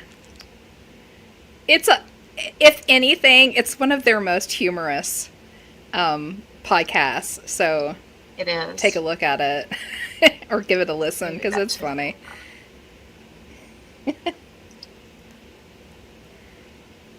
So while she's getting that pulled up there. I'm struggling. I'm on the struggle. Yeah, she's struggling. It's fine. I'll keep chit-chatting while you're going. So, of course, we've got... Oh, there we go. She's got it pulled up. There he is. Yeah. Kevin Pollak. Looks and I guess they did at least like a 3-parter on that, because that's Astonishing Legends there. It was a big one. He does look a lot like him. He's got the same features and everything. Well, it would have to be a 3-parter. The dude's been everywhere for thousands of years, apparently. So it was a long haul.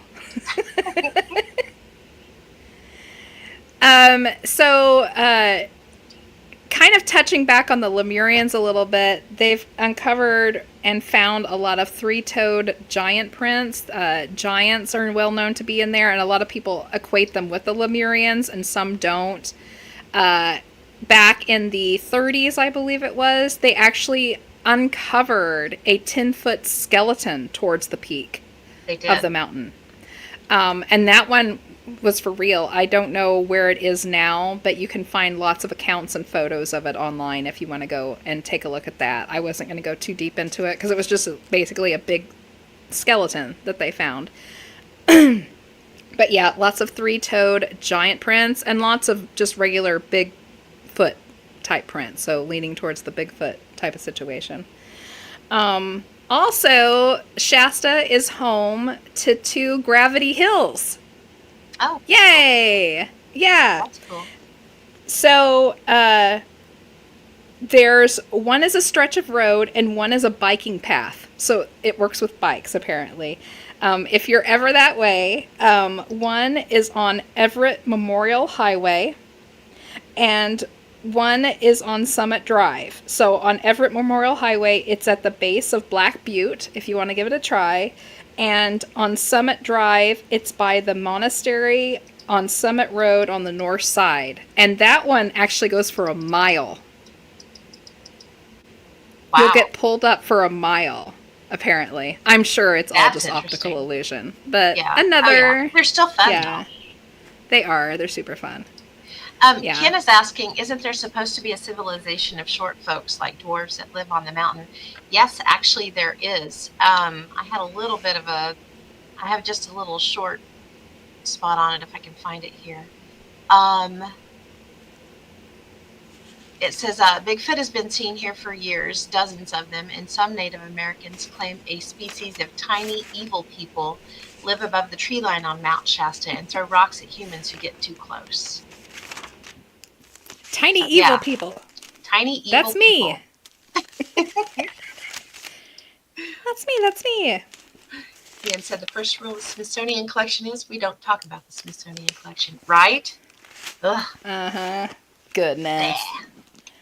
All right. Well, I'm coming down to the end of my notes, but I have a really great a great time slip story that I kind of shared with Pam before we came on. Definitely need to share. It's one of the best ones I've ever heard. And yes, time slips are common on Shasta. Just didn't have time to sit there and write down a whole bunch of stories from it. But I'm going to tell you one now verbatim because I actually saved it so I could tell you guys. It's not too long. So, We were driving to Ray's grocery store south on Old Stage Road at 9:30 in the evening on a very windy, late, cold October night. The wind picked up dramatically when we entered the four-way stop sign at Sisson and Old Stage Road. I slowed down as there seemed to be objects the wind was carrying from the west to the east across the road. So they were seeing debris or something flying across the road. They were solid, some like sagebrush, some looked like large flying birds or pterodactyls. It was starting to get spooky. About 50 feet from the stop sign, we both saw something the size of a good-sized panel truck racing across the road, down the slope of the meadow, and upon our closer look, it looked like a mastodon. We looked at each other in total disbelief, knowing that we, in fact, did see it. We both blurted out, "Did you see that? It was a mastodon." We were in a space-time shift, and it was translucent and plasma-like. The energy around us was like viscous as we sat at the stop sign, watching it flow across the road towards us, or towards the mountain. We could see the outlines of the dire wolf and saber-toothed tigers and hear the confusion, howling, and growls through the tiny opening in the window. I took off as fast as I could to be sure we didn't get stuck in the vortex, but we did see the entirety of the mastodon before we got out of there. That's crazy. It kind of reminds me of like Jumanji, you know, like the scenes where you see all the animals. Yeah. Yeah, that is nuts. That's one of my favorites. How can you make that up? How do you make that up? And I was you know, just, yeah. The fact that they felt like they were in this viscous, material, that they were caught in this thing, that really plays back to a lot of the, Enzo said Land of the Lost. Yeah. Yeah. That plays back to like a lot of the Jenny Randalls, with time storms. Time storms. Yes. Yeah. Oz effects, time storms, all sorts of. I don't think that they went completely in. I think they were on the fringes of a slip, and they got to watch it like a window was open. Yep. So, really That's interesting. wild. Yeah. I love it. All right. So I'm coming down to the end of my Shasta stuff. I think we did pretty good not going too deep, but just enough to graze it. Now, if any of you all at home are super interested in a particular on this or, a phenomenon and you want to hear more about it, let us know and we'll totally deep dive it. But like I said, I mean, for everybody who's been here the whole time, holy cow, the sheer amount. And there's more than that, I'm sure. Like if we had kept looking, I would have kept finding stuff. I mean, Pam and I were talking about that, the research, we would go a topic and within that topic you would find 3 things you'd never heard of. Yeah. So you go to those 3 things and then off of those 3 things there's 3 more things and then it was like a cannonball just rolling. It was getting overwhelming quickly, so yeah, we had to rein it in somewhere. Yeah, because that was nuts. Enzo said there's so much it would be impossible to find it all. Yeah, for sure. Mm-hmm. Shasta is an enigma. It's its own beast, I would garner to say. Yeah. I would love to see it. A little scared of it. If I'm honest, a little nervous about ever seeing it. So if Enzo goes and he comes back okay, maybe I'll go. That's something interesting that Dana Newkirk said. She's a very spiritual person. And when they were out there, she had always been told that the vibe there is life-changing. And she said, absolutely it was. She said, after they left, she was not the same person that she was when they went. I thought that was interesting. It's nuts. All right. Are you down to your end of stuff there, Pam? I am. This is a good spot to wrap it up. It's time. Dun, dun, dun. It's no big time. And I apologize to everyone on the last one, and we had to move to folder time because my internet was acting up. Found out it wasn't my internet, it was my microphone. But thankfully, my kid, Raven, who's folder in Denver time's now. Not near as fun as no big time. I thought it was okay. I didn't have a whole lot of reading to do. I need to do Google Sheets time, I guess. All right, y'all. Everybody start picking out your notebook and your page number. So 1 through 5, 1 through 75. And I will read whatever is on that page. Ken said he saw a Mount Shasta special recently on History Channel. Cool. Ginger jumped in with notebook 4, page 11. Okay.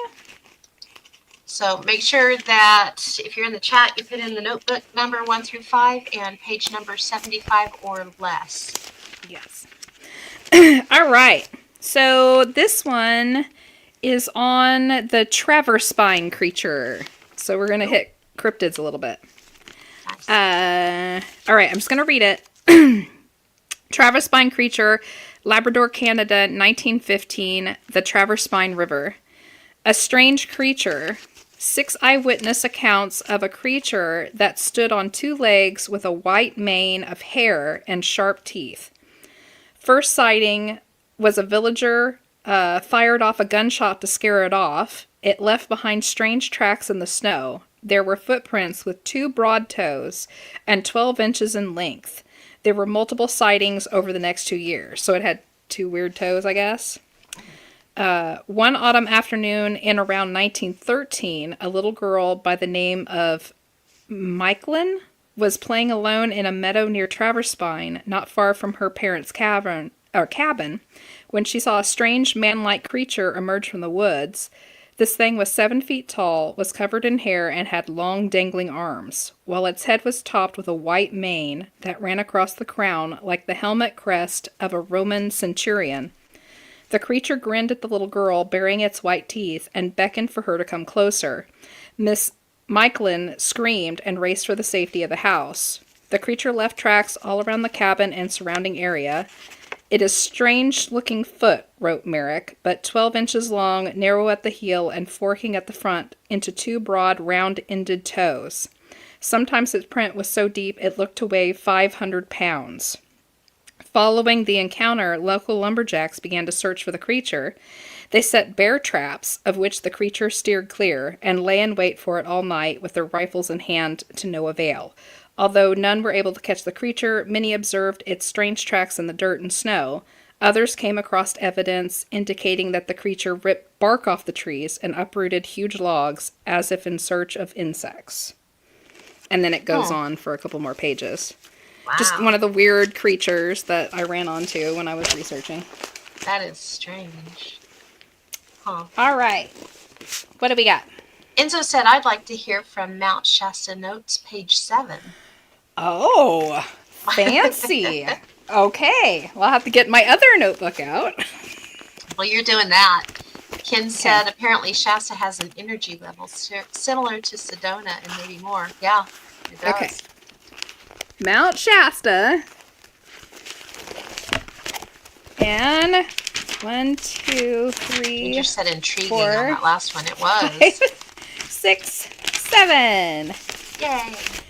On 7 is the Shasta vortexes, the stone circles, the giants, and the magnetic anomalies, or the gravity hills. I'm taking it you all don't want me to read it again. But that's what's on that page. The stone circles is interesting. It is. Now, I will say really quick while we're talking about that, I meant to say that earlier and then we got off track. I think we were talking about the poop again or something. Probably. Those are not to be confused with the stone, what is that called? The stone circle moors, I think is what it's called. Let me look it up. The weed Mima mounds. So just outside of Shasta, there's a huge area where nothing kind of grows. And there's these huge circles where it looks like it's a whole bunch of rubbly stone, but like somebody's like stuck their like large hands in there and like pulled them away into these big circle areas. And that's actually caused from the seismic activity that's happened there over the years. And I was going to say that if you're going to go up and see the stone circles, that's not what I'm talking about. The stone circles I'm talking about are literal, like, people have gone up there and placed stones in In a actual circle. circles to create like a little ring area for themselves. Maybe it was a camping site. Maybe it was meant for like a worship type situation. Yeah. Cool. But anywho, yeah. Interesting. Yep. Okay, Chris Okay. has page 2, or book 2, page 34. Okay. 34. Enzo said we're always talking poop. Hey. Ah, Excuse maybe not me. poop. I know what you mean, though. This is on a haunted Elsa doll in Houston, Texas. I think Ooh. this is from when we were working on like the haunted dolls and Yep. cursed objects. Yeah. A Disney's Frozen Elsa doll that was gifted for Christmas in 2013 in the Houston area made headlines when it seemingly became haunted. For those of you out of our country, that's in Texas. The doll recited phrases from the movie Frozen and sang Let It Go when a button on its necklace was pressed. That sounds haunted already to me. For 2 years, it did that in English, and in 2015, it started doing it alternating between Spanish and English. There wasn't a button that changed these, it was just random.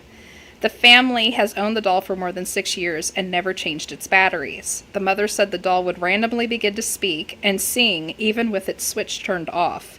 The family decided to throw the creepy doll out in December of 2019. Weeks later, however, they found it inside a bench in their living room. So it's one of those dolls that keeps coming back. The kids insisted they didn't put it there, and I believed them because they wouldn't have dug through the garbage outside. At that point, Elsa ceased to sing the English rendition of Let It Go altogether, speaking only Spanish when pressed.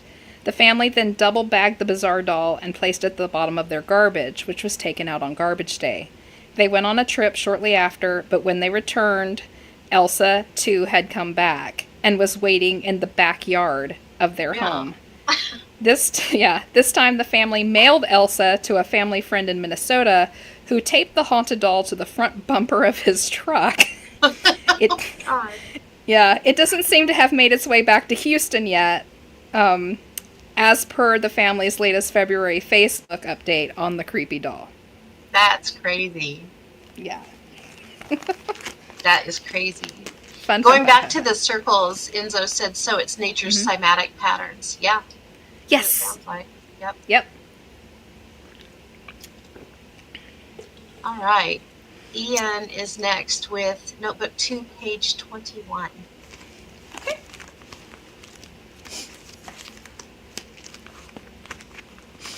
Okay.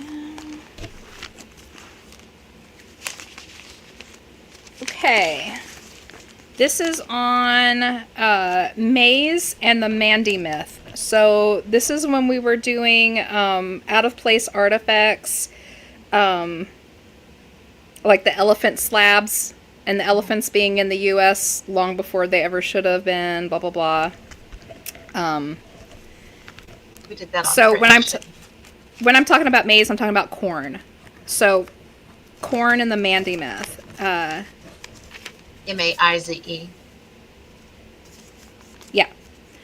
The Mandy, a people occupying what has been called the Buckle of the Niger, have a beautiful and complex creation myth that includes the appearance of maize and its eastward migration with them down the Niger to Lake Dabo. The occurrence of the myth in groups now widely scattered in the Sudan suggests great antiquity, and where migrations can be dated, a time long before the discovery of America is implied. This implication casts doubt on the traditional view that maize was introduced into Africa by the Portuguese after they had obtained it from the New World. And down below that I have a little notation, Brazil tablet found in Brazil with Mandy carving and script, evidence that the Mandy tribe colonized Brazil during the Middle Ages, 500 to 1500. So we were literally doing a section with On the Fringe about how our history is written up is wrong. Maize is an Americas-based corn, and we were actually, see if I have it listed here. We were finding it in other places. In fact, there were drawings of maize on Egyptian cave walls Yes. from even longer before that. So the thought that the different continents were not already trading with each other, or that there weren't people on those continents already trading, is absolutely ridiculous. It's absolutely ridiculous. Yeah. There were African elephants in New Mexico Yes. before the Spanish were here. There were camels too, weren't there? Yes, before the Spanish even came in. We have proof of them. We have tablets and drawings of them and bones. They've found so many Africanized elephant bones up the Ohio River Valley. So we'll have to re-hit that one day. I know that Mark is itching to. I know Mark is just dying to do that topic again. All right, so what do we got next? He said, that's interesting. I suspect global trade is completely misunderstood. I think, yeah. Whoever won is who wrote the history, basically. Exactly.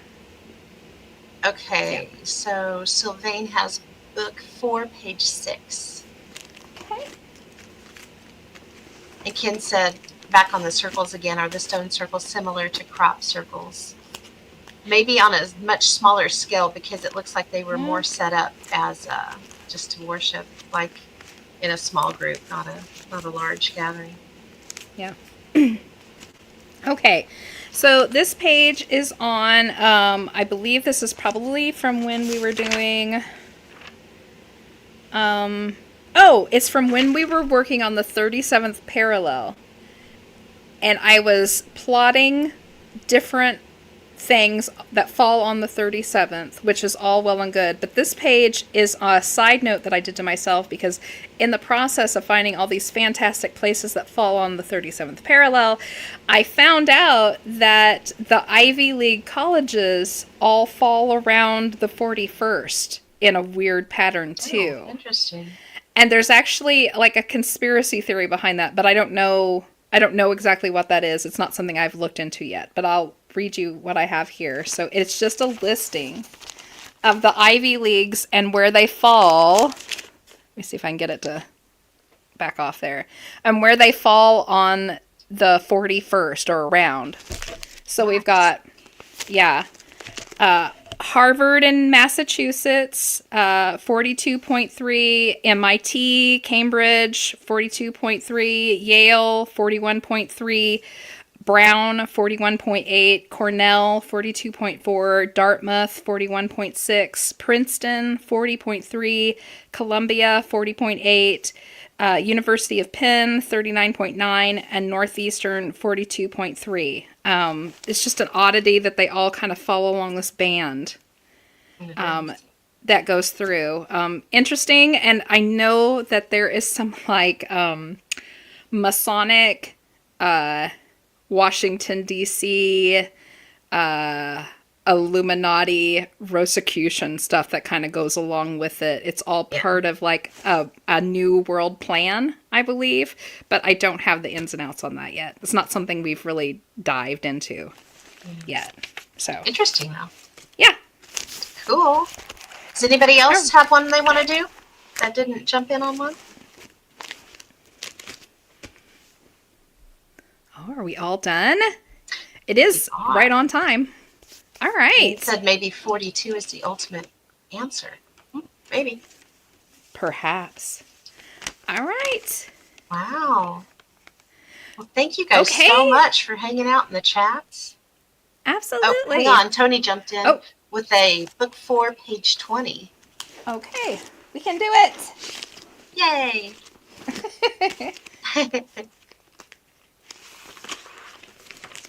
Let me get my stuff shoveled around here.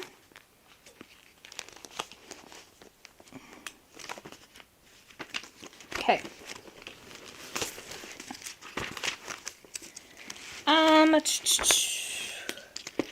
This is, hold on, let me skip back a couple pages. Oh, this is from when we were doing TV movie predictions. Oh, yeah. Cool. And this is part of the listings that we did with movie predictions and other, like, just beyond movies, too, like music and stuff. Predictions of 9/11. Oh, interesting. Yeah. So on this page, we have Marvel Comics book in 1983 showed the Twin Towers missing their upper halves. A PIA ad in 1979, Pakistan International shows the shadow of a plane across the top of the Twin Towers. Yeah. The Roy Harper Band in 1982, No One Ever Gets Out Alive single album release that featured the towers on the cover, and the name was No One Gets Out Alive. Wow. A flight simulator in 2000, the game featured a section where you could eliminate the Twin Towers from the skyline. Looney Tunes cartoon in 1948. It's called Often an Orphan. It depicts a dog screaming about traffic trucks can't breathe. The towers are falling. Yeah, I remember watching that. It's very scary. If you go onto YouTube, look up Often an Orphan. That's the name of the particular show, Looney Tunes. If you speed it up, there's a part where everybody remembers the dog. I think it's the dog from like Foghorn Leghorn. The dog that he's always going after. The shaggy one, yeah. I think, don't quote me on that, but I believe it's that dog. Anyway, if you get up to kind of that part where he starts kind of going crazy and he's yelling, he yells, "Traffic, trucks, can't breathe. The towers are falling. The towers are falling." And it's like it's really creepy. Yeah. But that's what's on that page. It goes on. Like, that was a big one for us on Fringe. Mm-hmm. On the next page, I've got Super Mario Brothers movie, 1993. In the movie, the towers are shown burnt from the middle up, crumbling with one hole in the side of one of the buildings. Damn. Escape from New York, 1981. Air Force One strikes down the Twin Towers. The Long Kiss Goodnight, 1996. And it just goes on. A 1988 painting, blah, blah, blah, blah, blah. You know, I'm sure Pam remembers us doing that one. Yeah. That was a sad one. But anywho, yeah. All right. Thank you, everybody, for hanging out in the chats and who are hanging out on Facebook with us and watching live. And thanks to everybody at home who might be listening to this later on your provided podcasting. Yeah. Anyways, just really quick, if you haven't yet, remember, like, share, hit that bell, and make sure to let all your friends and stuff know so we can get our numbers up and we can bring you even more content. Absolutely. Check our show notes, and also make sure to check our Facebook page coming up here in the coming week, and we'll make sure to post all the books and stuff that we use for reference. So if you'd like to do your own deep dive, you can get right to those books. You can catch a new show every other Wednesday night at 7 p.m. Central, and our next one will be on February 26th. Don't miss it. We haven't quite decided our topic yet, but we'll be releasing that soon on our Facebook page. And I think that's it. Do you have anything else, Pam? I don't. Just appreciate everybody for hanging out with us tonight. Absolutely. We love you all, even though you guys are a bunch of poop heads. Yeah, you know who I'm talking about. That's right. So funny. Yeah. Keep it weird, keep it strange, and remember, it's all connected. Good night. Good night, everybody.